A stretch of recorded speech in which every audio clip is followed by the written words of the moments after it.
Very good evening, friends. So today we will start with the Companies Act, and we would like to have a look at the Companies Act and the related case studies also. In Companies Act, there are only specified chapters we have to read. So there are only certain sections and certain chapters. Only these chapters we have to read and not the entire Companies Act. And this is given in the syllabus, so you are supposed to have a look at the syllabus before you start your studies. There are various types of forms, and every form is prefixed by certain words. Like forms relating to accounts, they are prefixed with the word AOC. Then forms related to compromise arrangements and amalgamations, they are prefixed with the word CA. For registered valuers and valuation rules, there are A, B, C, D forms. For removal of names, striking off, etc., STK. For use in NCLT, NCLT. For use in NCLAT, NCLAT. Information about directors, DIR. Prospectus, allotment of securities, PAS, PAS 1, PAS 2. And for shares, SH. So these are some of the acronyms which we should remember. Chapter 3, it talks of sections 23 to 42 and relates to prospectus and allotment of securities. It says there are different types of prospectus.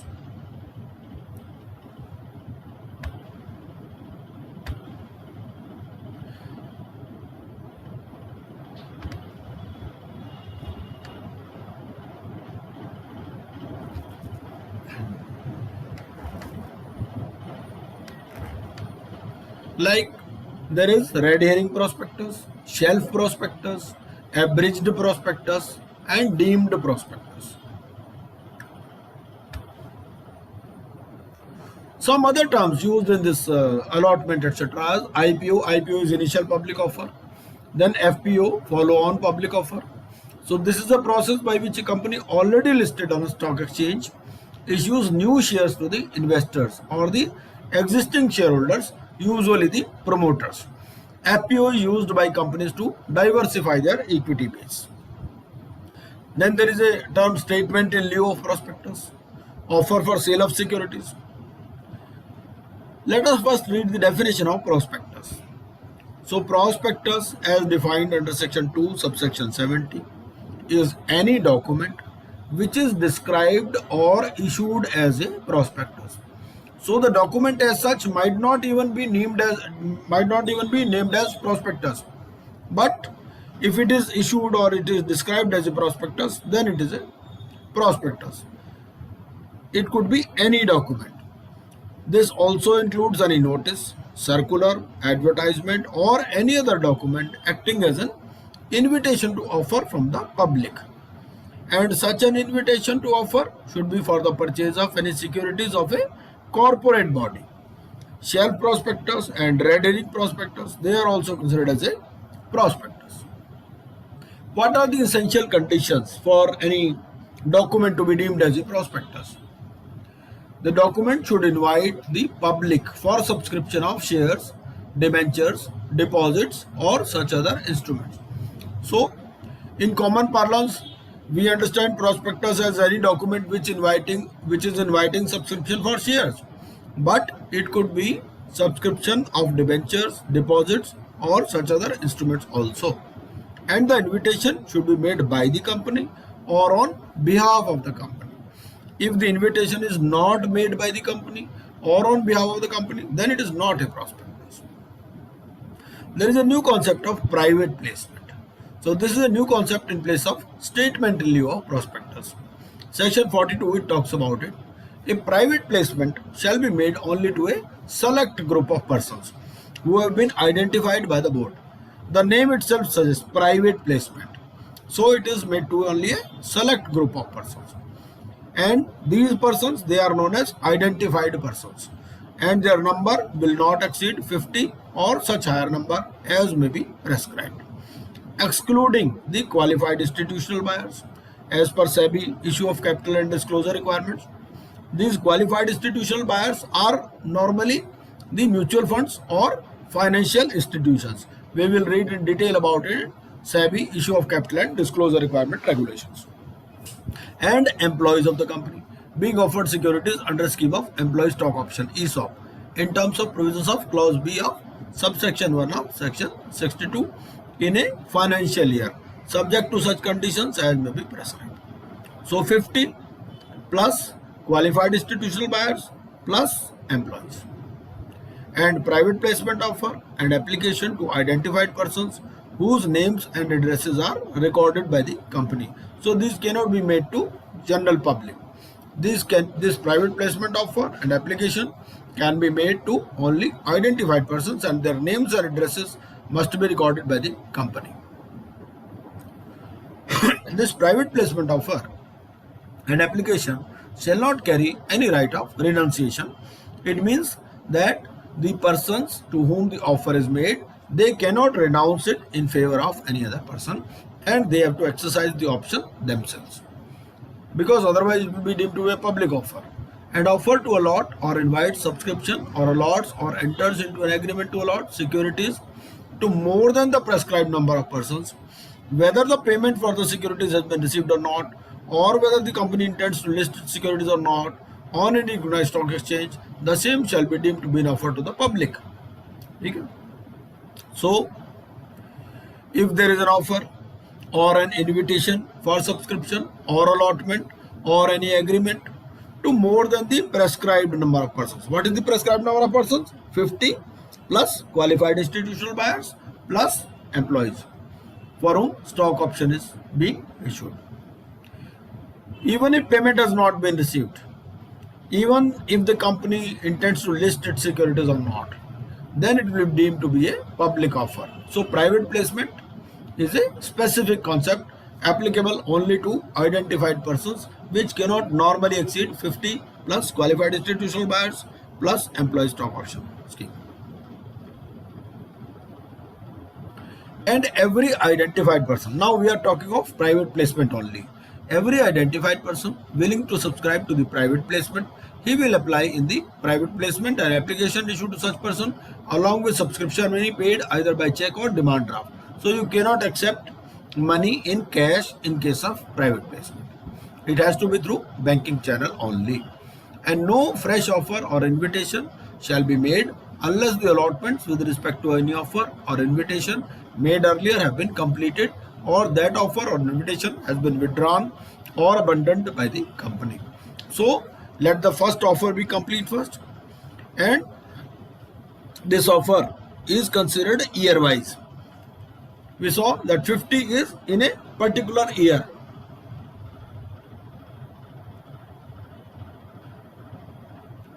In a financial year. Hello, हाँ जी, हाँ जी, नमस्कार, मैं एक meeting में हूँ तो बाद में बात कर लेते हैं आराम से.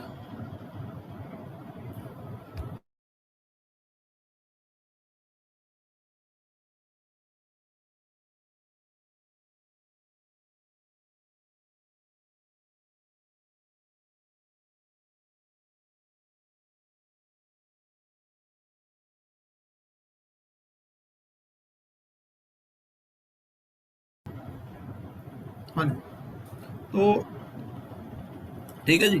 सबसे पहले तो बैंकिंग चैनल से देना. एक पहला ऑफर कंप्लीट होगा, उससे पहले दूसरा ऑफर नहीं शुरू हो सकता. और जो भी maximum number of identified persons हैं, और company can make more than one issue of securities to such class of identified persons as may be prescribed.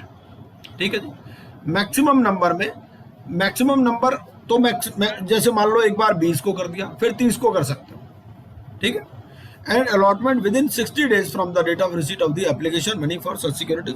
60 दिन के अंदर आपको ये allotment कंप्लीट करना है, और अगर आप allot कंप्लीट नहीं कर पाते तो आपको पैसे वापस देने within 15 days from the expiry of 60 days. ठीक है. ये प्राइवेट प्लेसमेंट की बात चल रही है. और अगर आप नहीं दे पाते तो आपको इंटरेस्ट देना है 12% का पर एनम का. ठीक है. और ये जो पैसे आप लेंगे ये आपको एक सेपरेट बैंक अकाउंट में रखने, शेड्यूल्ड बैंक में, और इसको किसी और पर्पस के लिए आप यूटिलाइज नहीं कर सकते except for adjustment and against allotment. And for repayment of money, अगर आप अलॉट नहीं कर पाते तो रीपेमेंट करोगे, अगर आप अलॉट करते हो तो एडजस्ट करोगे, ठीक है। And no company issuing securities under this section shall release any public advertisement. जब आप प्राइवेट प्लेसमेंट कर रहे हो तो प्राइवेट का मतलब तो आइडेंटिफाइड पर्संस के लिए है, जिसके नाम एड्रेसेस आपके पास है, तो आप कोई भी पब्लिक एडवर्टाइजमेंट या कोई मीडिया, मार्केटिंग, डिस्ट्रीब्यूशन चैनल या एजेंट्स को यूटिलाइज नहीं करोगे फॉर प्राइवेट प्लेसमेंट, ठीक है। ये तो सिंपल ही है। उसके बाद में एडवर्टाइजमेंट फॉर प्रोस्पेक्टस, जो भी आप ऐड दोगे प्रोस्पेक्टस के लिए उसके अंदर क्या क्या होना चाहिए। एक तो होने चाहिए contents of the memorandum of the company, तो उसके ऑब्जेक्ट क्या है, मेंबर के लायबिलिटीज क्या है, amount of company share capital, signatories कौन कौन है, नंबर ऑफ शेयर उन्होंने कितने सब्सक्राइब किए हुए हैं, और कैपिटल स्ट्रक्चर, ठीक है। इससे रिलेटेड कोई कॉन्सेप्ट है शेल्फ प्रोस्पेक्टस की। ये जो शेल्फ प्रोस्पेक्टस है, it can be issued by any public financial institution, company or bank for one or more issue of securities or class of securities as mentioned in the prospectus.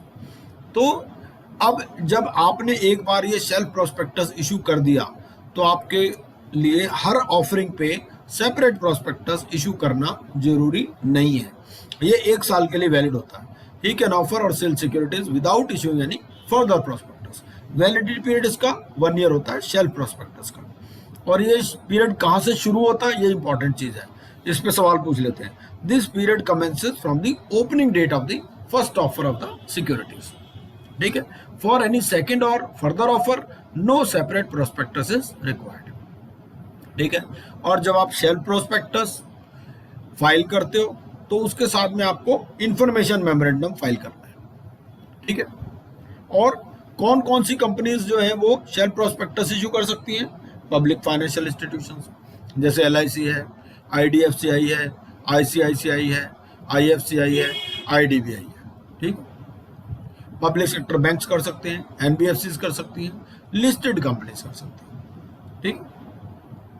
और ये जो information memorandum है जो आपको shelf prospectus के साथ file करना है, ये आपको करना है PAS-2 के अंदर, इसका एक फॉर्म है और आपको रजिस्ट्रार के पास फाइल करना है along with the fees as provided in the companies registration offices and fees rules within 1 month prior to the issue of a second और subsequent offer of securities under the shelf prospectus. भाई shelf prospectus में हमने क्या पढ़ा, shelf prospectus में हमने पढ़ा कि आप 1 साल के लिए जितनी मर्जी सिक्योरिटीज इसमें इशू कर सकते हो।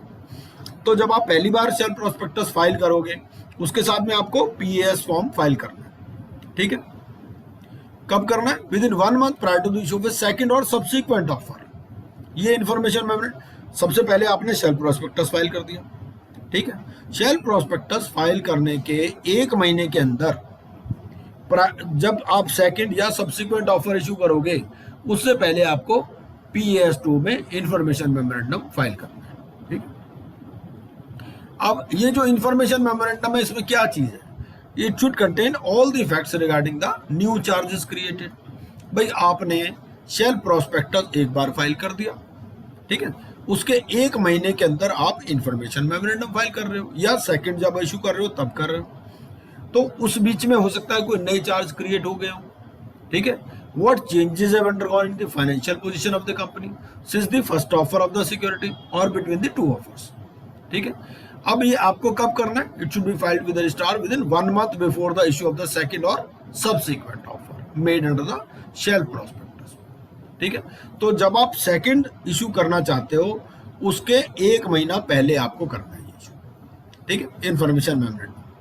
And when any company or person has received an application for the allotment of securities with advance payment of subscription, ठीक है, आपने पहले शेयर प्रोस्पेक्टस इशू किया था, आपको किसी आदमी ने पैसे दे दिए एडवांस मनी, ठीक है, लेकिन बाद में कुछ चेंज हो गई तो आपको उस बंदे को उन चेंजेस के बारे में भी बताना है।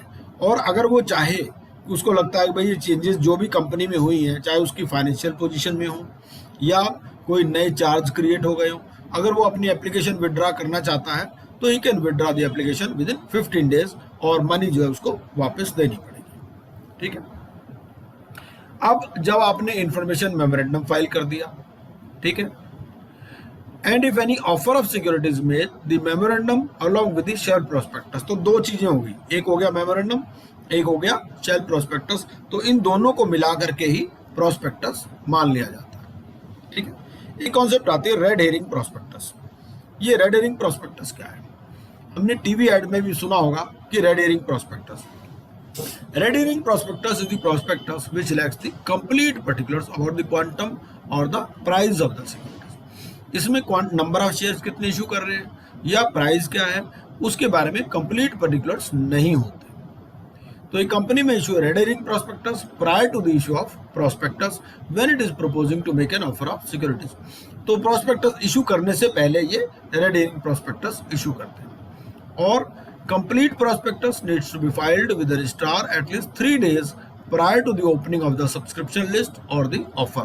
तो अगर आपने ऐसा कोई रेड हेरिंग प्रोस्पेक्टस इशू किया तो आपको कंप्लीट, क्योंकि उसमें कंप्लीट डिटेल्स नहीं है रेड हेरिंग प्रोस्पेक्टस में, ठीक है। And the obligations carried by red herring prospectus are same as a prospectus. तो जो प्रोस्पेक्टस के लिए जो पेनल्टीज, जो पनिशमेंट्स वगैरह हैं, अगर आप उनकी कंडीशंस को कंप्लाई विद नहीं करते, जो हम लास्ट में पढ़ेंगे, वही चीज़ें रेड हेरिंग प्रोस्पेक्टस पे भी लागू होती हैं। और अगर कोई वेरिएशन है, आपने पहले रेड हेरिंग प्रोस्पेक्टस इशू किया, बाद में प्रोस्पेक्टस इशू किया, तो उसके जो भी वेरिएशन है वो आपको हाईलाइट करनी है प्रोस्पेक्टस में, ठीक है। When the offer of securities closes, then the prospectus has to state the total capital raised either by way of debt or share capital. It also has to state the closing price of the securities. तो वहां पर आपको price भी बताना है, red herring में बताना जरूरी नहीं है। और एनी अदर डिटेल्स, ठीक है, वो भी आपको बतानी है जो आपको चाहिए, which required if the prospectus needs to be registered with the registrar and SEBI, ठीक है। उसके बाद में एक आता है इसमें abridged prospectus। ये abridged prospectus क्या है?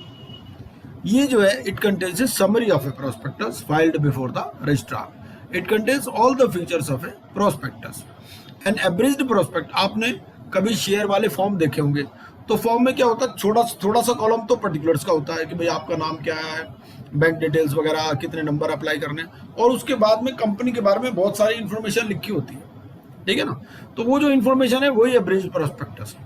पहले तो आम रोड पर ही बिका करते थे फॉर्म, आजकल तो नहीं है ऐसा, लेकिन वो ही अब्रिज्ड प्रोस्पेक्टस है। तो it contains A summary of A prospectus filed before the registrar. It contains all the features of a prospectus, and an abridged prospectus contains all the information of the prospectus in brief, ठीक है, so that it should be convenient and quick for an investor to know all the useful information in brief। अब ये कहते हैं section 33(1) कहता है कि जब भी कोई फॉर्म इशू करोगे आप फॉर परचेज ऑफ सिक्योरिटीज, तो उसके साथ में it should be accompanied by an abridged prospectus. तो वो क्या करते हैं, फॉर्म को ही ऐसा लंबा चौड़ा बना देते हैं, न्यूज़पेपर की तरह वो फॉर्म लगता है, न्यूज़पेपर का पेज जैसा, ठीक है। इसके बाद में कॉन्सेप्ट आते हैं deemed prospectus. When any company intends to offer securities for sale to the public, allots or agrees to allot securities, the document will be considered as a deemed prospectus, through which the offer is made to the public for the sale।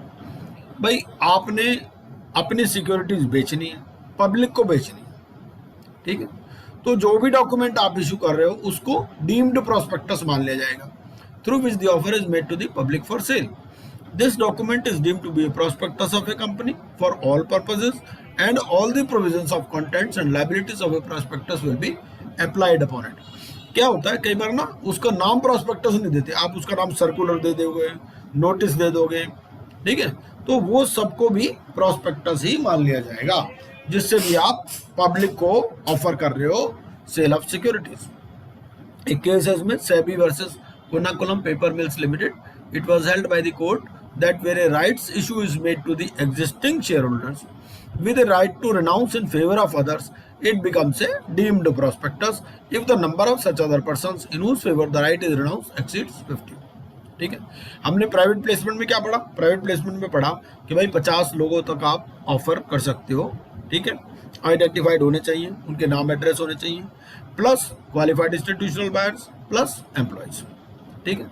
तो अगर आप 50 से ज़्यादा को issue करते हो private placement और उसमें दे देते हो राइट ऑफ रिनाउंसिएशन कि वो किसी के फेवर में भी रिनाउंस कर सकता है, तो वो तो पब्लिक की ऑफर हो गया ना।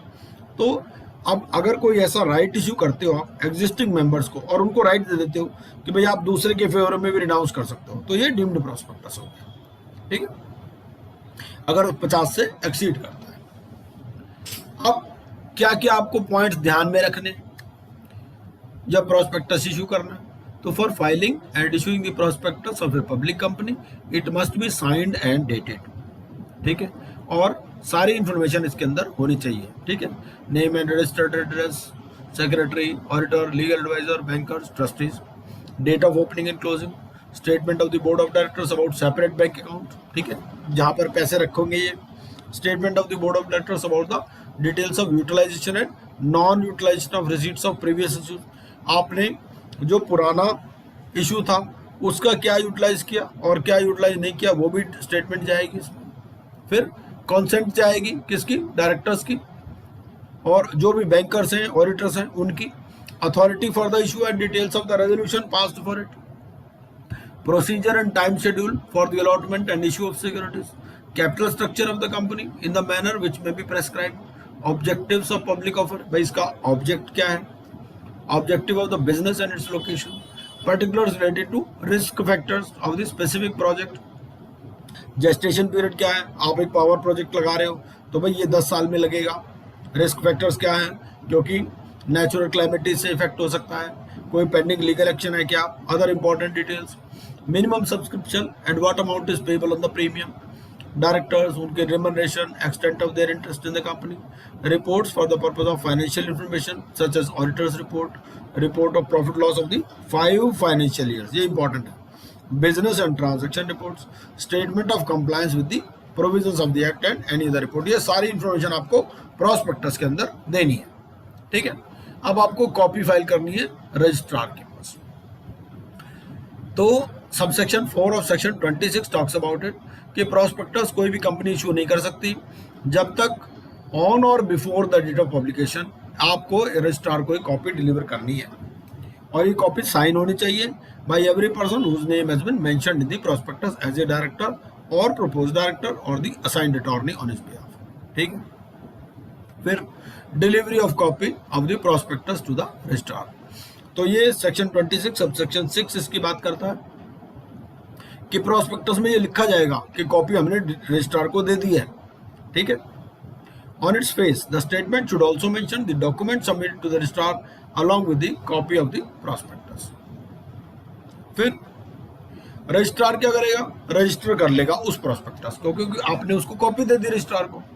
ठीक है, वो ये देख लेगा कि भाई सेक्शन 26 की रिक्वायरमेंट्स को फुलफिल करता है और कंसेंट है of all the prospectus, all the persons named in the prospectus in writing. Issue of prospectus, अब आपने रजिस्ट्रार को तो कॉपी दे दी, आपने इशू ही नहीं किया।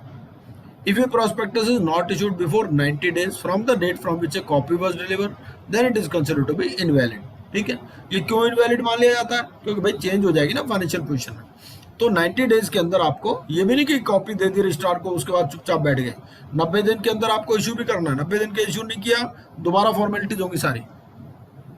कॉन्ट्रावेंशन, अगर कोई भी कॉन्ट्रावेंशन होता है तो हर सेक्शन में आप देखोगे कि कंपनी पर भी पेनल्टी है और इंडिविजुअल पर भी, जो ऑफिसर है कंसर्न है उस पर भी है नॉर्मली।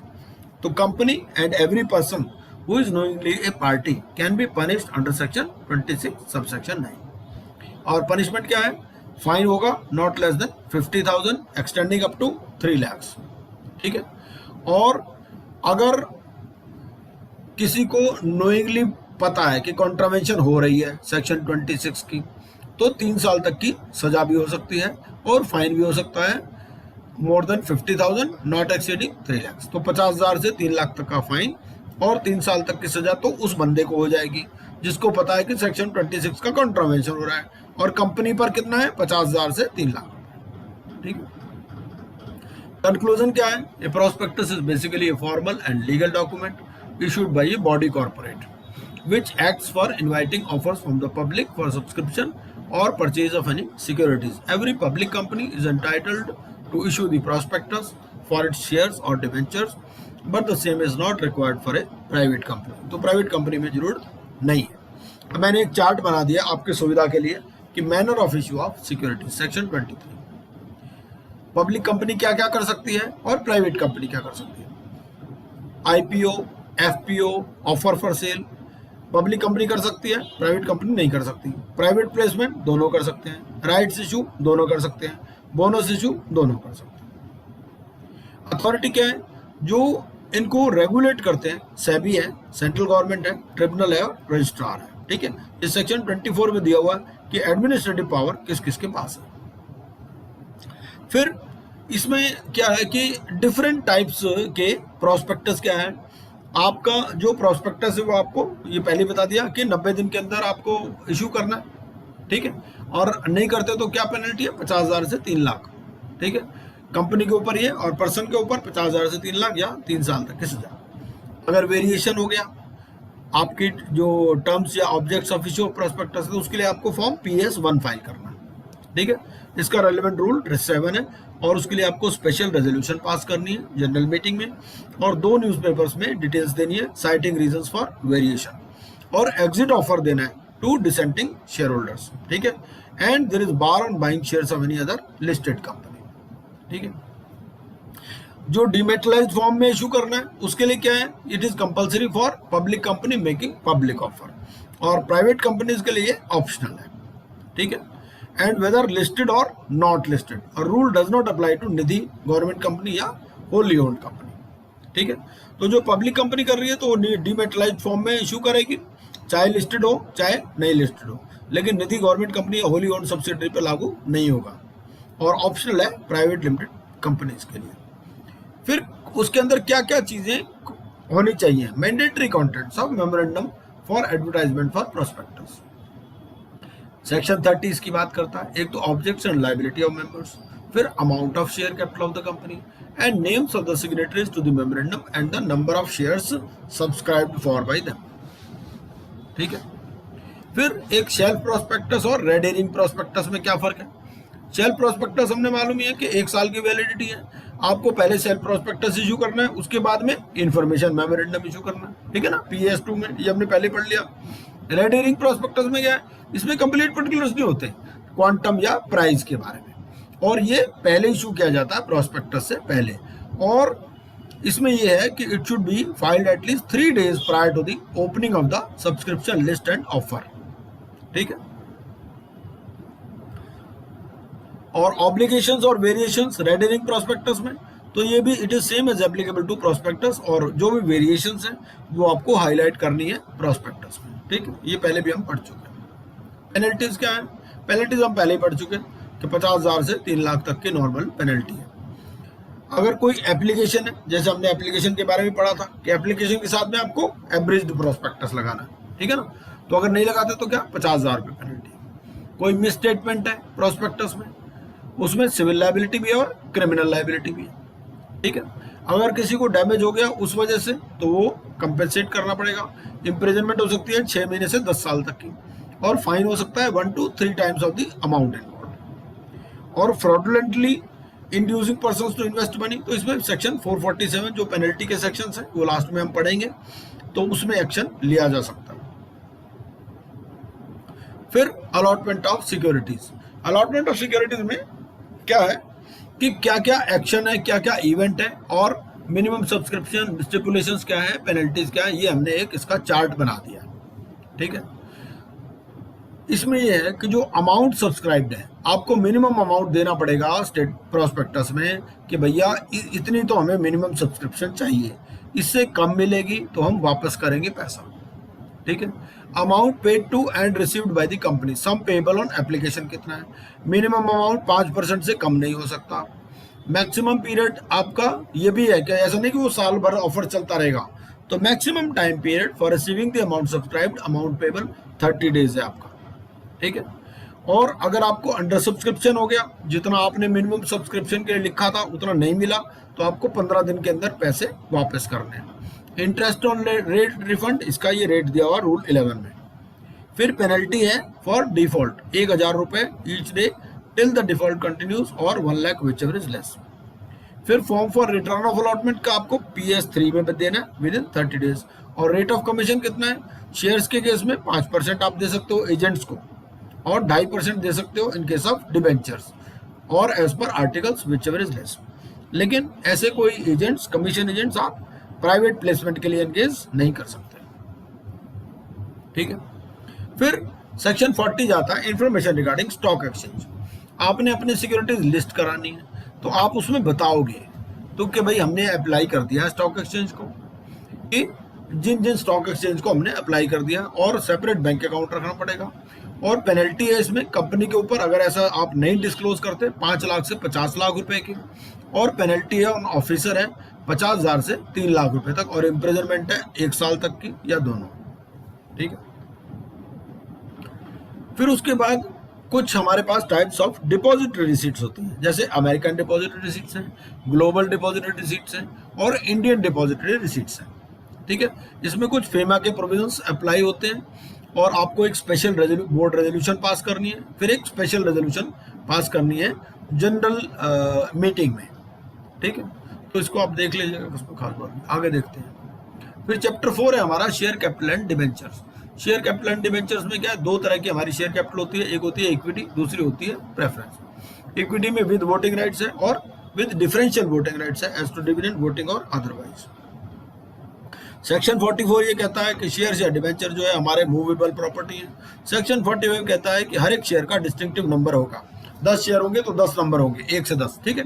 सेक्शन 46 कहता है कि सर्टिफिकेट जो है वो अंडर कॉमन सील दिया जाएगा, साइंड बाय 2 डायरेक्टर्स और ए director and the company secretary, जहां पर कंपनी सेक्रेटरी अपॉइंटेड है। जहां कंपनी सेक्रेटरी नहीं है, 2 डायरेक्टर। सेक्शन 47 वोटिंग राइट की बात करता है कि जो राइट टू वोट है ये पेड अप कैपिटल के प्रोपोर्शन में होगा। ठीक है। Preference share holders entitled to vote on resolutions directly affecting their interest. Preference share holder हर रेजोल्यूशन पर वोट नहीं कर सकते, लेकिन जो रेजोल्यूशंस उनके इंटरेस्ट को डायरेक्टली इफेक्ट करती हैं उस पर वो वोट कर सकते हैं। ठीक है। और कोई वेरिएशन है, अगर आपने शेयर होल्डर्स के राइट में वेरिएशन करना है तो विद 3/4 कंसेंट और बाय स्पेशल रेजोल्यूशन आप कर सकते हो। 49 कहता है कि जो आप फर्दर शेयर कैपिटल मंगाओगे वो यूनिफॉर्म बेसिस पे मंगाओगे। ठीक है। सेक्शन 50 कहता है कि कंपनी में accept in advance any uncalled amount without any voting rights. आपने 100 शेयर की एप्लीकेशन मिली, आपने 100 वाले को 50 अलॉट किए क्योंकि डबल सब्सक्राइब हो गया था आपका, आपने बाकी पैसा रख लिया, तो जो पैसा रख लिया उसके ऊपर वोटिंग राइट नहीं मिलेगा उस बंदे को। ठीक है।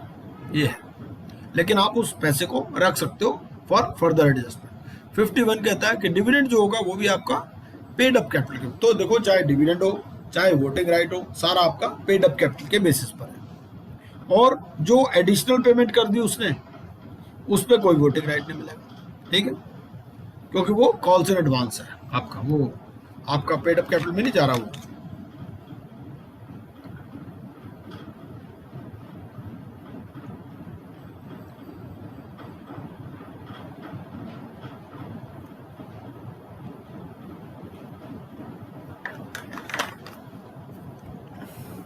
और जो प्रीमियम है, प्रीमियम जो आप रिसीव करोगे वो आपको सिक्योरिटीज प्रीमियम अकाउंट में रखना है, और उसकी एप्लीकेशन के लिए भी लिमिट है कि कहाँ कहाँ आप उसको यूटिलाइज कर सकते हो। बोनस इशू में कर सकते हो, कोई प्रीलिमिनरी एक्सपेंसेस राइट ऑफ करने हैं, या आपने प्रीमियम देना है on redemption of redeemable preference shares या डिबेंचर्स, उसके लिए ये जो शेयर प्रीमियम या सिक्योरिटीज प्रीमियम है इसको आप यूटिलाइज कर सकते हो। ठीक है। Issue of shares at a discount नहीं हो सकता except to creditors in accordance with statutory resolution plan या डेट रिस्ट्रक्चरिंग प्लान, जिसके बारे में हम ये आईबीसी में भी पढ़ते हैं। कोई अगर कोई कॉर्पोरेट डेट रिस्ट्रक्चरिंग प्लान है, क्या कोई स्टैट्यूटरी रेजोल्यूशन प्लान है, तो उस केस में तो issue of shares at discount हो सकता है। ठीक है। अदरवाइज नहीं हो सकता। पनिशमेंट कितनी है? पनिशमेंट में ये है कि पेनल्टी होगी,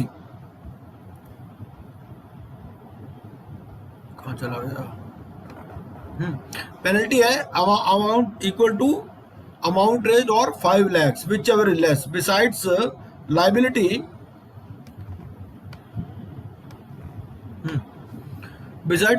to refund the amount received along with interest at the rate of 12%। ठीक है। ये जितने भी प्रोविजन हमने ऊपर बताए इसके लिए आपको पेनल्टी है अगर कोई कॉन्ट्रावेंशन होती है, जितना अमाउंट आपने रेज किया है या 5 lakh whichever is less. ठीक है। और आपको पूरा अमाउंट रिफंड करना पड़ेगा अलॉन्ग विद इंटरेस्ट। फिर इशू ऑफ स्वेट इक्विटी है। स्वेट इक्विटी किसको इशू करते हैं? स्वेट मतलब पसीना, ठीक है। तो नेचुरली जिन्होंने कंपनी के लिए पसीना बहाया है, चाहे वो डायरेक्टर्स हो चाहे वो एम्प्लॉयज हो, उनको देंगे। फ्री में भी दे सकते हो, कुछ पैसे भी ले सकते हो। नेचुरली करंट मार्केट प्राइस से कम ही लोगे। करंट मार्केट प्राइस 500 का है, आप कह दो डायरेक्टर को जी हम आपको 100 रुपये में देंगे, ठीक है, या फ्री में देंगे। इसके लिए आपको क्या करना है? स्पेशल रेजोल्यूशन पास करनी है, specifying the number of shares और करंट मार्केट प्राइस कितना है, फिर consideration if any and classes of directors employees. Besides this to conform to SEBI regulations in case of listed shares and prescribed rules in case of unlisted shares, ठीक है। Section 55, section 55 कहता है कि सिर्फ आप रिडीमेबल प्रेफरेंस शेयर्स ही issue कर सकते हो, ठीक है, और उसका भी मैक्सिमम पीरियड 20 साल से ज्यादा नहीं हो सकता, सिर्फ इंफ्रास्ट्रक्चर प्रोजेक्ट्स में हो सकता है, ठीक है। और ये जो रिडेम्पशन करनी है आपको, it has to be made out of profits of the company available for dividend and proceeds of a fresh issue made for such redemption, ठीक है। तो ये आपको रिडेम्पशन है, profits of the company available and proceeds of a fresh issue, उसमें से redemption हो सकती है। सिर्फ इंफ्रास्ट्रक्चर प्रोजेक्ट्स में रिडीमेबल प्रेफरेंस शेयर 20 साल से ज्यादा के इशू हो सकते हैं, अदरवाइज नॉर्मल 20 साल से ज्यादा नहीं हो सकते, ठीक है। हाँ जी, उसके बाद में penalty equal to the amount raised, और ये तो हो गया, should be fully paid before redemption. तो ये जो रिडीमेबल प्रेफरेंस शेयर्स हैं ये फुल्ली पेड होने चाहिए बिफोर रिडेम्पशन, ठीक है। और नॉमिनल अमाउंट इसका आपको कैपिटल रिडेम्पशन रिजर्व अकाउंट में ट्रांसफर करना पड़ेगा। और जो प्रीमियम है वो कहाँ से आप लाओगे? ये लाओगे या तो प्रॉफिट से या सिक्योरिटीज प्रीमियम अकाउंट से, ठीक है। 56 बात करता है ट्रांसफर या ट्रांसमिशन की, कि ट्रांसफर या ट्रांसमिशन जो भी शेयर्स आपके पास आ गए भाई, दूसरे को उसने ट्रांसफर किए या ट्रांसमिट हुए ड्यू टू डेथ वगैरह, ठीक है, तो ये 60 डेज में आपको एक्सिक्यूट करना है बेस्ड ऑन सर्टिफिकेट या instrument of transfer duly executed, ठीक है। इसके लिए पीरियड प्रेस्क्राइब्ड है, 2 मंथ्स है from date of incorporation in case of subscribers to the memorandum. Allotment के केस में भी 2 साल है, ट्रांसफर के केस में एक महीना है, अलॉटमेंट में 2 महीने, और यहाँ पर in case of subscriber to the memorandum 2 महीने from date of incorporation, and in case of allotment of debenture 6 months है from the date of allotment, ठीक है। और इमीडिएटली है in case of securities held with depository, क्योंकि तो electronic हो रहा है, ठीक है। पेनल्टीज कितनी है? पेनल्टीज फॉर इम्पर्सोनेशन, इम्पर्सोनेशन के लिए क्या क्या पेनल्टी है आपके ऊपर? 1 लाख से 5 लाख तक की, या इम्प्रिजनमेंट है आपकी 1 साल से 3 साल तक, ठीक है। ये है, कहाँ जा रहा है भाई, ये तो हो गया। अगला जी हमारा सेक्शन 58। सेक्शन 58 क्या कहता है? सेक्शन 58 क्या कहता है, जैसे हमने कहा यहाँ क्या पढ़ा, हमने पढ़ा 56 में कि भाई ट्रांसफर या ट्रांसमिशन आपको विद इन स्पेसिफाइड डेज करना है, ठीक है। अगर आप नहीं करते तो क्या होता, किसी ने आपको शेयर ट्रांसफर करने के लिए भेजे, आपने करे, डिपेंड करेगा प्राइवेट कंपनी है पब्लिक कंपनी है। अगर प्राइवेट कंपनी है और इंटीमेशन ऑफ रिफ्यूजल रिसीव्ड, ठीक है, तो 30 डेज में आप अपील कर सकते हो, ठीक है। अगर कोई इंटीमेशन नहीं मिली तो आप 60 डेज में अपील कर सकते हो। आपने शेयर्स अप्लाई किए थे ट्रांसफर के लिए, कंपनी को लगता है भाई नहीं इसके नाम में ट्रांसफर नहीं होना चाहिए, ठीक है, भाई ये आदमी ठीक नहीं है, जो भी कारण है, ठीक है, मैनेजमेंट के लिए ठीक नहीं है, तो वो रिफ्यूज भी कर सकते हैं। तो अगर रिफ्यूजल हो गया तो 30 दिन के अंदर आप अप्लाई कर सकते हो, और अगर कोई इंटीमेशन नहीं मिली तो 60 दिन के अंदर। और पब्लिक कंपनी में रिफ्यूजल हुआ तो 60 डेज, और कोई इंटीमेशन नहीं मिली तो 90 दिन के अंदर अपील का टाइम है। एंड अपील ट्रिब्यूनल में direct to transfer within 10 days of the receipt of the order. तो ट्रिब्यूनल दोनों पार्टीज को सुनेगा कि भाई क्या कारण है, वो कंपनी अपना पॉइंट ऑफ व्यू बताएगी भाई हम क्यों नहीं ये ट्रांसफर इसके नाम पे रजिस्टर कर रहे हैं, ठीक है। पेनल्टी है अगर आप उसका ऑर्डर नहीं मानते ट्रिब्यूनल का, 1 ईयर टू 3 ईयर्स की इम्प्रिजनमेंट है, या फाइन है 1 लाख टू 5 लाख। 59, कोई आपका जो रजिस्टर ऑफ मेंबर्स है, ठीक है, उसमें कोई रेक्टिफिकेशन करना है तो it has to be done within 10 days of the receipt of the order, ठीक है। पेनल्टी है 1 लाख रुपए से 5 लाख रुपए तक, और ऑफिसर के ऊपर है imprisonment up to 1 year, fine है 1 लाख टू 3 लाख और बोथ। ठीक है। फिर सेक्शन 60 ये कहता है कि जहां जहां पर भी आप कैपिटल को बताओगे, पब्लिक करोगे, तो वो आपको ऑथराइज्ड, सब्सक्राइब्ड और पेड अप तीनों बताने हैं। ठीक है। हम बैलेंस शीट में भी देखते होंगे लिखा होता है ऑथराइज, सब्सक्राइब, पेड अप। भाई उसकी क्या जरूरत है, साल खाली पेड अप ही लिख दो, पेड अप ही तो मिली, ऑथराइज तो मिली नहीं अभी, लेकिन हम तीनों लिखते हैं। ठीक है ना, वो इस वजह से सेक्शन 60 है। पेनल्टी है 10,000 रुपए की, ऑफिसर के ऊपर भी पेनल्टी है 5,000 रुपए फॉर ईच डिफॉल्ट। सेक्शन 61 ये कहता है कि जो लिमिटेड कंपनी है, it may increase its authorise capital, it may consolidate, subdivide, reduce its unissued share capital without change in voting power. 62 कहता है further issue, further issue existing share holders को होगा in proportion to paid up capital. ठीक है। जो right of renunciation अगर आप दोगे in favour of another person, it should not be disadvantages to the existing share holders. ठीक है। एम्प्लॉयज को इशू कर सकते हो further issue as stock option या to any other person based on valuation report for cash और consideration other than cash. ठीक है। सेक्शन 63 क्या कहता है कि बोनस इशू आप कर सकते हो out of free reserves, securities premium, capital redemption reserve account and it should not B reserve out of reserves created by revaluation. आपकी प्रॉपर्टी 1 करोड़ की थी, आपने रिवैल्यूएशन करा लिया, उसको 10 करोड़ हो गई, तो अब जब एसेट साइड में 1 से 10 हुई तो 9 करोड़ बचा ना आपका, तो 9 करोड़ आप कहाँ क्रेडिट साइड में कहाँ ले जाओगे, रिवैल्यूएशन रिजर्व। तो ऐसा कोई रिवैल्यूएशन रिजर्व आपने क्रिएट किया हुआ, उससे बोनस इशू नहीं कर सकते। ठीक है। रियल रिजर्व से ही कर सकते हो, रिवैल्यूएशन से नहीं कर सकते। या फिर आपने कोई एफडी की पेमेंट में कोई गड़बड़ की हुई है, स्टैट्यूटरी ड्यूज आप नहीं दे रहे, तो भी आप बोनस इशू नहीं कर सकते। ठीक है। सेक्शन 64 कहता है कि notice to registrar of alteration of share capital within 30 days of such alteration along with altered memorandum. ठीक है। आपकी कोई ऑथराइज कैपिटल में अमेंडमेंट हो रही है, कोई ऑल्ट्रेशन हो रही है, तो 30 दिन के अंदर आपको नोटिस देना रजिस्ट्रार को along with altered memorandum. Penalty है कंपनी और ऑफिसर के ऊपर 1000 ईच डे और 5 लाख व्हिचएवर इज लेस। 65 क्या कहती है कि अनलिमिटेड कंपनी, कुछ कंपनी होती है अनलिमिटेड, अनलिमिटेड कंपनी में क्या होता है, बेसिकली गारंटी दे देते हैं कि भाई ठीक है, अगर वाइंडिंग अप होगी तो हम इतने पैसे इस कंपनी में दे दें। ठीक है। तो unlimited company to provide for reserve share capital on conversion into limited company. तो ऐसी कोई अनलिमिटेड कंपनी है जिसमें कुछ लोगों ने गारंटी दे रखी है, तो क्या होगा उस केस में, ये जो है इसमें रिजर्व शेयर कैपिटल आपको प्रोवाइड करनी है and no increased part to be called except in case of winding up. ठीक है। तो जो इंक्रीज्ड पार्ट है उसका, वो आप you can not call it up accept in case of winding up. Section 66 क्या कहता है कि रिडक्शन ऑफ शेयर कैपिटल, अगर आप अपनी शेयर कैपिटल को रिड्यूस करना चाहते हो तो ट्रिब्यूनल को अप्लाई करना पड़ेगा और ट्रिब्यूनल अप्रूव करेगा reduction after giving notice to the concern party, central government, SEBI, registrar, creditors etcetera. ठीक है। और अगर आपने कोई डिफॉल्ट किया हुआ रीपेमेंट ऑफ डिपॉजिट्स में या इंटरेस्ट में, तो फिर रिडक्शन आपको अलाउ नहीं करेंगे। ठीक है। Restrictions on purchase by company और giving of loans by it for purchase of its own shares. कोई भी कंपनी अपने शेयर्स परचेज नहीं कर सकती, ना ही उनके लिए लोन दे सकती है। कुछ एक्सेप्शंस हैं। एक्सेप्शंस क्या हो सकती है, एम्प्लॉइज वगैरह के लिए होंगी, और क्या होगा। ठीक है। Banking company, NBFC, loans to employees not exceeding 6 month salary. भाई एनटीपीसी ने कोई इशू किया, एनटीपीसी अपने एम्प्लॉय को कहते हैं 6 महीने के एडवांस ले लो आप, अगर आप शेयर के लिए अप्लाई करना चाहते हो। ठीक है। पेनल्टी है, अगर इसकी कंप्लायंस नहीं होती तो फाइन है 1 लाख से 25 लाख तक, और ऑफिसर के लिए इम्प्रिजनमेंट भी हो सकते हैं 3 साल तक, और फाइन है 1 लाख से 25 लाख। ठीक है।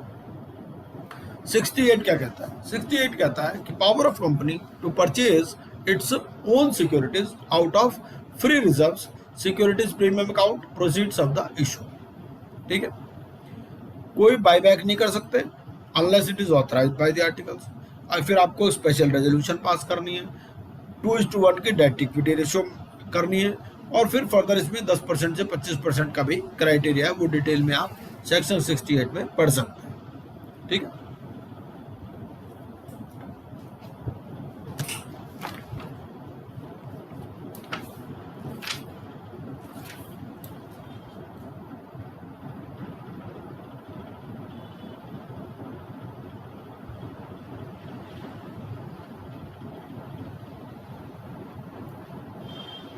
ठीक है जी। अब जैसे जो 25% है, 25% का क्या है कि बायबैक इज 25% और less of the aggregate of paid up capital and free reserves.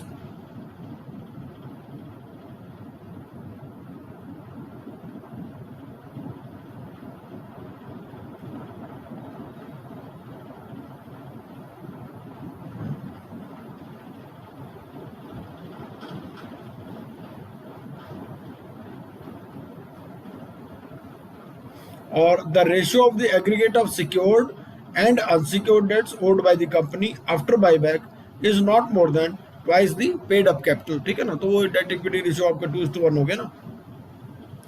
Provided that the central government may by order. समझ नहीं आया, 2:1 का. हाँ जी, 2:1 का रेशियो समझ नहीं आया. हाँ, 2:1 का रेशियो 68 में कहता है, 68 में कहता है कि ratio of the aggregate of secured and unsecured debts owed by the company after buyback is not more than twice the paid up capital and its free reserves. Buyback के बाद में जो सिक्योर्ड और अनसिक्योर्ड लोन है ये double से ज्यादा नहीं होने चाहिए. किससे? पेड अप कैपिटल और फ्री रिजर्व. तो 2:1 हो गया ना. ठीक है जी. 69 क्या कहता है? 69 कहता है कि भाई transfer of certain sums to capital redemption reserve account. तो आपको इक्विवेलेंट टू नॉमिनल वैल्यू आपको कैपिटल रिडेम्पशन रिजर्व अकाउंट में रखने हैं कि अगर आपने कोई रिडेम्पशन करनी है. ठीक है, आपको अपने शेयर्स परचेज करने आउट ऑफ फ्री रिजर्व या सिक्योरिटीज प्रीमियम, तो उसके बदले में अमाउंट आपको क्या करना है? ये कैपिटल रिडेम्पशन रिजर्व अकाउंट में रखना है. और ये जो कैपिटल रिडेम्पशन रिजर्व होगा it may be applied by the company in paying up unissued shares of a company to be issued to members of the company as fully paid bonus shares. 70 कहता है prohibition for buyback in certain circumstances through subsidiary. भाई जो काम करना है आपने directly करो. आप सब्सिडरी या थ्रू इन्वेस्टमेंट कंपनी आप बायबैक नहीं कर सकते. ठीक है, या फिर आपने कोई रीपेमेंट ऑफ डिपॉजिट में कोई डिफॉल्ट किया है तो भी आप बायबैक नहीं कर सकते unless defect has been removed and और 3 साल उस डिफेक्ट को रिमूव किए हुए हो चुके हैं. ठीक है. 71 कहता है कि डिबेंचर्स जो है आपको जो कन्वर्टेबल डिबेंचर्स इश्यू जो है ये अप्रूव करना है आपको स्पेशल रेजोल्यूशन में at general meeting. Debenture holders को नेचुरली आप कोई वोटिंग राइट नहीं दे सकते. डिबेंचर रिडेम्पशन रिजर्व अकाउंट रखना है. और अगर आपको अपॉइंटमेंट ऑफ डिबेंचर ट्रस्टी भी रखना है in case invitation is to more than 500. ठीक है, ये डिबेंचर ट्रस्टी बेसिकली बैंकर्स ही होते हैं नॉर्मली. और डिबेंचर ट्रस्टी जो है अगर उसको किसी भी टाइम ये लगता है कि कंपनी के assets they are insufficient to repay to the debenture holders तो वो पिटिशन फाइल करेगा बिफोर ट्रिब्यूनल. ठीक है, और जो भी ऑर्डर देगा ट्रिब्यूनल उसको मानना पड़ेगा. और ये default of order of tribunal is punishable. Officer के ऊपर इम्प्रिजनमेंट हो सकती है 3 साल तक की. फाइन हो सकता है 2 लाख रुपए से 5 लाख या 2.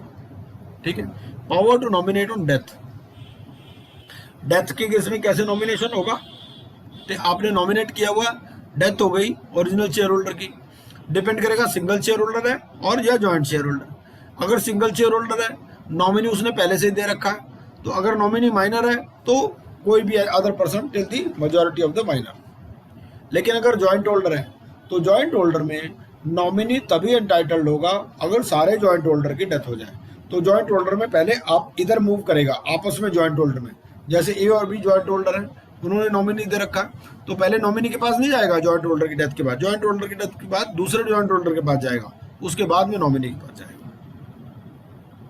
चैप्टर 5 बात करता है acceptance of deposits by companies. ठीक है, ये बहुत ही जब सेक्शन ये आया था कंपनी एक्ट 2013 तो बड़ा हड़कंप मचा था कि इसमें ये था कि उन्होंने कहा भाई कंपनीज अब डिपॉजिट एक्सेप्ट नहीं कर सकती. तो सेक्शन 73 उसकी बात करता है कि prohibition on acceptance of deposits from public accept by banking company या एनबीएफसी. उन्होंने कहा भाई बैंकिंग कंपनी या एनबीएफसी ही डिपॉजिट्स ले सकती है पब्लिक से. ठीक है, लेकिन acceptance of deposit from members. ठीक है, तो सर्कुलर देना पड़ेगा to members indicating total amount, credit rating, amount due in respect of previous deposits. ठीक है, और आपको ये जो सर्कुलर आप इश्यू करोगे मेंबर्स को, इसको फाइल करना पड़ेगा with registrar within 30 days before issue of circular. ठीक है, और आपको minimum 20% of the amount of deposit जो उस साल में मैच्योर हो रहे हैं फॉलोइंग ईयर में, उसको आपको 30 अप्रैल से पहले जमा कराने पड़ेंगे. ठीक है, ये डीपीटी 1 है, देख सकते हैं फॉर्म. फिर 74 ये हट गया है. इसमें क्या हुआ था, जब ये नया नया आया था तो उन्होंने कहा भाई पुराने वाले जो डिपॉजिट है उनको रीपेमेंट करो. ठीक है, जो मतलब 2013 का एक्ट आने से पहले क्या आपने डिपॉजिट्स ले रखे हैं. उन्होंने कहा था कि भाई आपको एक स्टेटमेंट फाइल करनी है within 3 months from such commencement और from the date on which such payments are due with the registrar a statement showing repayment plan या repay within 3 years or earlier except when extension is granted by the tribunal। तो जब 2013 वाला act आया था तो उन्होंने 3 साल का पीरियड दिया था कि भाई 3 साल में करो, या फिर आप 3 साल से भी ज़्यादा अगर है तो फिर ट्रिब्यूनल को एक्सटेंशन के लिए अप्लाई करो। इसमें पेनल्टी लगाई थी 1 करोड़ से 10 करोड़ रुपए तक अगर इनका कॉन्ट्रवेंशन होता है, तो अगर आप 3 साल में भी रिपे नहीं करते तो।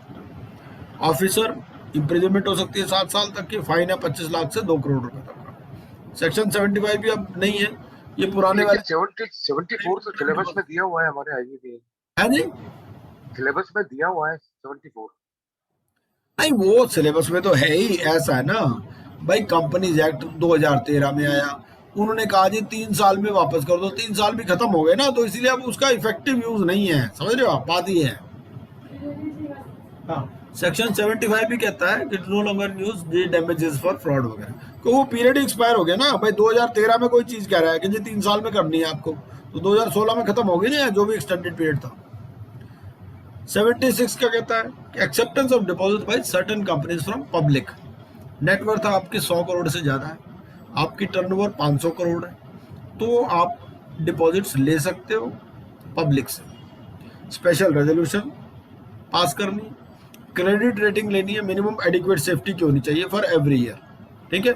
मान लो 3 साल के लिए आप डिपॉजिट ले रहे हो तो हर साल आपको क्रेडिट रेटिंग करवानी पड़ेगी। And company to create charge on assets within 30 days of such acceptance, ठीक है।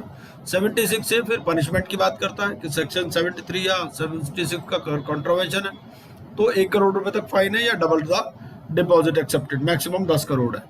और ऑफिसर को इम्प्रिजनमेंट हो सकती है 7 साल तक की, या फाइन हो सकता है 25 लाख से 2 करोड़ रुपए तक। चैप्टर 6 बात करता है रजिस्ट्रेशन ऑफ चार्ज की।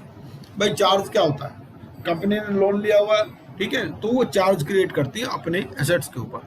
सो चार्ज मीन्स एन इंटरेस्ट और लियन created on the property or assets of a company or any of its undertakings or both as security and includes a mortgage, ठीक है। ड्यूटी, आपकी duty है कि 30 दिन के अंदर आपको चार्ज रजिस्टर कराना है। इसमें 2 प्रोविजंस हैं, एक तो कंपनीज अमेंडमेंट ऑर्डिनेंस आया था 2019 में, तो जो चार्जेस क्रिएटेड उससे पहले के थे, उन्होंने कहा कि भाई जो चार्जेस ये जो जब ये अमेंडमेंट ऑर्डिनेंस आया 2019 का उससे पहले क्रिएटेड है उसको आप 300 दिन के अंदर रजिस्टर करा लो, और जो चार्ज क्रिएट हो रहे हैं आफ्टर दिस अमेंडमेंट उसको आपको 60 दिन के अंदर कराना है, ठीक है। और सेक्शन 78 क्या कहता है कि where a company fails to register a charge the person in whose favor the charge has been created may apply and recover the fees from the company. एक आदमी के फेवर में चार्ज क्रिएटेड है, company वो charge register नहीं कराया, तो वो बंदा खुद रजिस्ट्रार के पास जाके चार्ज रजिस्टर करा सकता है और पैसे कंपनी से ले लेगा, ठीक है।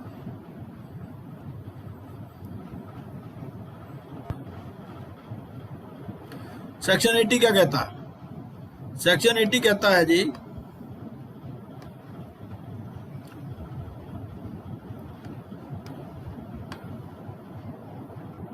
सेक्शन 80 बात करता है deemed notice of charge from the date of registration to any person acquiring such property. कोई भी चार्ज जो एमसीए के पास रजिस्टर्ड है इसका पब्लिक नोटिस मान लिया जाएगा। वो ये नहीं कह सकता जी मुझे ये पता नहीं था कि ये इस प्रॉपर्टी के इसमें चार्ज क्रिएटेड है, ठीक है। तो जो डेट ऑफ रजिस्ट्रेशन है वो डीम्ड नोटिस है। 81 क्या कहता है कि जो रजिस्टर ऑफ चार्जेस है it is to be kept by the registrar open for inspection on payment of fees. तो कोई भी आदमी वहां जाके रजिस्टर ऑफ चार्जेस का इंस्पेक्शन कर सकता है। 82 क्या कहता है, company to report satisfaction of charge. आपने चार्ज क्रिएट किया था कंपनी के एसेट्स के में, वो सेटिस्फेक्शन हो गई, पेमेंट आपने जो लोन लिया था पेमेंट कर दिया, तो आपको 30 दिन के अंदर सेटिस्फेक्शन ऑफ चार्ज भी रिपोर्ट करना है। मैक्सिमम 300 डेज है on payment of additional fees, ठीक है। और जब आप चार्ज हटवाने जाओगे तो रजिस्ट्रार में ask the holder of the charge to raise objection if any within maximum, कि भाई ये कंपनी ये चार्ज क्रिएटेड था आपके फेवर में, ये चार्ज हटवाने आए हैं, आपको कोई ऑब्जेक्शन तो नहीं, ठीक है, उससे पूछ सकता है। 83 कहता है power of registrar to make entries of satisfaction and release in absence of intimation of the company. तो रजिस्ट्रार के पास भी पावर है। सबसे पहले तो कंपनी खुद ही बताएगी जब चार्ज क्रिएट होगा तब भी, और जब सेटिस्फाई होगा तब भी। अगर कंपनी ने नहीं बताया तो जिसके फेवर में क्रिएटेड है वो बता सकता है और पैसे कंपनी से रिकवर कर सकता है। तीसरा क्या है कि रजिस्ट्रार खुद भी एंट्रीज कर सकता है, ठीक है। तो power of registrar to make entries of satisfaction and release in absence of intimation from company, और दोनों पार्टीज को बता देगा भाई मैंने एंट्री कर दी, ठीक। 84. Intimation of appointment of receiver or manager by the person receiving such appointment or by the person appointing such receiver within 30 days along with the copy of such appointment. तो किसी company में कोई receiver appoint हो गया, कोई liquidator appoint हो गया, तो बताना है विद इन 30 डेज और along with copy of such appointment, ठीक है। और जब उसकी अपॉइंटमेंट खत्म हो जाएगी उस रिसीवर की, तब भी बताना है, ठीक है। सेक्शन 85 क्या कहता है, register of charges along with copy of instrument to be kept at registered office, ठीक है। ये रजिस्टर्ड ऑफिस पे भी रखी जाएगी, रजिस्ट्रार के ऑफिस में तो होता ही है, रजिस्टर्ड ऑफिस पर भी रखनी है, और मेंबर्स और क्रेडिटर्स उसको फ्री में एक्सपेक्ट कर सकते हैं, जो दूसरे पर्सन हैं वो ऑन पेमेंट ऑफ फीस कर सकते हैं इन रेगुलर बिजनेस आवर्स। 86 क्या कहता है, पनिशमेंट है अगर कोई कॉन्ट्रावेंशन करता है इस चैप्टर के प्रोविजंस को, 1 लाख से 10 लाख रुपए कंपनी के ऊपर, ऑफिसर को 6 महीने तक की जेल हो सकती है या फिर फाइन हो सकता है 25,000 से 1 लाख तक, या दोनों। 87 क्या कहता है कि कोई रेक्टिफिकेशन है तो सेंट्रल गवर्नमेंट भी उसको ऑर्डर कर सकती है, तो सेंट्रल गवर्नमेंट में एक्सटेंड द टाइम और अलाउ रेक्टिफिकेशन। ये चार्जेस के लिए फॉर्म है, CHG 1 क्रिएट किया मॉडिफाई करने के लिए, CHG 9 है क्रिएटिंग और मॉडिफाइंग चार्ज फॉर डिबेंचर्स, ये सर्टिफिकेट है। उसके बाद आता जी चैप्टर 7, ये मैनेजमेंट एंड एडमिनिस्ट्रेशन है। मैनेजमेंट एंड एडमिनिस्ट्रेशन में स्टार्ट कर देते हैं, बाकी कल करेंगे। तो सेक्शन 88 टू 122, इसमें रजिस्टर है, एनुअल रिटर्न्स हैं, मीटिंग्स हैं और रिक्विजिट्स हैं ऑफ कन्वीनिंग ए मीटिंग, ठीक है। रजिस्टर ऑफ मेंबर्स MGT 1 है, register of debenture holder MGT 2 है। फिर एक फॉरेन रजिस्टर है, इसमें क्या है कि आपको MGT 3 में आता है। फिर ये बैन 1 बैन 2 भी बड़े मशहूर हुए थे जब ये कंपनी एक्ट आया था। डिक्लेरेशन ऑफ बेनिफिशियल इंटरेस्ट, मतलब कंपनी में नाम रामलाल का है वो श्यामलाल के, ठीक है। तो दोनों को बताना है, रामलाल को भी बताना है और श्यामलाल को बताना है। तो any person holding beneficial interest, इसको बताना है 89(2) में। जो मेंबर्स जिसका बेनिफिशियल इंटरेस्ट नहीं है उसको बताना है 89(1) में, ठीक है। एक एम्प्लॉय है, एम्प्लॉय के नाम से खरीद रखे हैं शेयर्स, ठीक है, वो 89(1) में बताएगा। जिसके पास बेनिफिशियल इंटरेस्ट है वो 89(2) में बताएगा। अगर कोई चेंज हो रहा है बेनिफिशियल इंटरेस्ट में, वो 89(3) में बताई जाएगी, ठीक है। और डिक्लेरेशन दिया जाएगा कंपनी को within 30 days and company to file return to ROC within 30 days, ठीक है।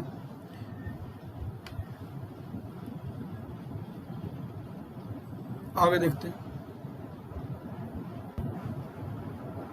फिर एनुअल रिटर्न। एनुअल रिटर्न में क्या है कि एनुअल रिटर्न तो हमें पता ही है, जब से पहले मैनुअल हुआ करती, आजकल तो सब चीज़ें कंप्यूटराइज हो गई। तो इसमें कंपनी के बारे में इंफॉर्मेशन होती है, उसका registered office, business activities, shares, debentures, उसने कितने लोन ले रखे हैं, जो पिछले साल से क्या चेंजेस हुए, मीटिंग्स कितनी हुई, रिम्यूनरेशन ऑफ डायरेक्टर्स के MP क्या है, पेनल्टी या पनिशमेंट कोई लगी है क्या, या जो shares held on behalf of foreign institutional investors हैं, ये सब चीज़ें रिटर्न में जाती हैं एनुअल रिटर्न में, ठीक है। और जो रजिस्टर और रिटर्न्स हैं ये नॉर्मली रजिस्टर्ड ऑफिस में रखे जाएंगे, लेकिन जहाँ पर 1/10 से ज़्यादा मेंबर रहते हैं वहाँ भी रख सकते हो आप, अगर आप स्पेशल रेजोल्यूशन में अप्रूव करा लेते हो तो, ठीक है। फिर मीटिंग्स है, मीटिंग्स में कुछ प्री रिक्विजिट्स होते हैं, बिफोर द मीटिंग क्या है, ड्यूरिंग मीटिंग क्या है, पोस्ट मीटिंग क्या है। इसको कल करते हैं मेरे हिसाब से, तो ये पढ़ लीजिएगा, कल हम इसको कंप्लीट कर देंगे, है ना जी। सर तो सर ये तो काफी बड़ा अभी चैप्टर है, कल हो जाएगा पूरा कंप्लीट? हो जाएगा। देखो 57 है, और करना और कर लेते हैं थोड़ा। नहीं मैं ये नहीं कह रहा, मैंने कहा कल कंप्लीट हो जाएगा, ये काफी कंपनी एक्ट काफी बड़ा है। हो जाएगा, 134 है, 134 पेजेस हैं, आराम से हो जाएगी। 134 स्लाइड, हम 57 में पहुंच चुके। और ये जो 134 है, मैंने इसमें केस स्टडीज भी डाल दी लास्ट में, मैंने इसको सिर्फ कंपनी एक्ट ही कर दिया, वो अलग से पढ़ा देंगे। तो मैंने इसमें क्या किया है, कोई इतना खास नहीं है ये ना, बाद में केस स्टडी भी यही डाल दी मैंने इसमें। ये PPT में शेयर कर दूंगा आपसे, तो ये आप देख लेना, कल करते हैं फिर इसको। ठीक है। बिल्कुल। कोई क्वेश्चन पूछना चाहो पूछ लो, वैसे इसमें कुछ पूछने वाली खास बात है नहीं।